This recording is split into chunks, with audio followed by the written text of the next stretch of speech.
फक्त एवढंच विचारायचं होतं की आजच्या बैठकीमध्ये नियुक्त्यांसंदर्भातला जो विषय स्टाफ आहेत किंवा त्यांचे जे PS OSD आहेत या संदर्भात काही निर्णय घेण्यात आला नाही, याच्या बाबतीतली काही चर्चा झाली नाही अजून.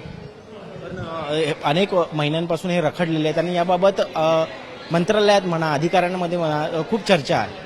नाही, असं नाही, टप्प्याटप्प्यानं होतंय. प्रत्येक मंत्री महोदयाने आपल्याला कोण PS पाहिजेत, कोण OSD पाहिजेत, त्याप्रमाणे पत्र मुख्य सचिव कार्यालयामध्ये सामान्य प्रशासन विभागामध्ये दिलेले आहेत आणि त्याप्रमाणे त्यांचे ऑर्डर्स नेहमीच निघतात. म्हणजे जसं आपण पत्र देऊ, कधी कधी आपण एकदम एका पत्रात सगळी नावं देतो, कधी एक एक नाव देतो. ती प्रक्रिया सुरू आहे. पण हे रखडण्यामागे काही कारण आहे का? कारण काही नवीन स्क्रीनिंग प्रोसेस सुरू केलेली आहेत, काही अधिकारी नेमलेले आहेत, त्यांच्यामुळे हा विलंब. असं काही मला माहित नाही, मला तर काही माहित नाही तसं. तर आपण पाहतोय या ठिकाणी अनुजा जे मंत्री आत्ताच्या कॅबिनेट बैठकीत उपस्थित होते आणि विशेषतः शिवसेनेचे मंत्री शंभूराज देसाई हे जरी पूर्णपणे या ठिकाणी हा मुद्दा नाकारत असले तरी खासगीत बोलताना मात्र मंत्री जे आहेत याबाबतची नाराजगी उघड उघड व्यक्त करताना आपल्याला पाहायला मिळतात.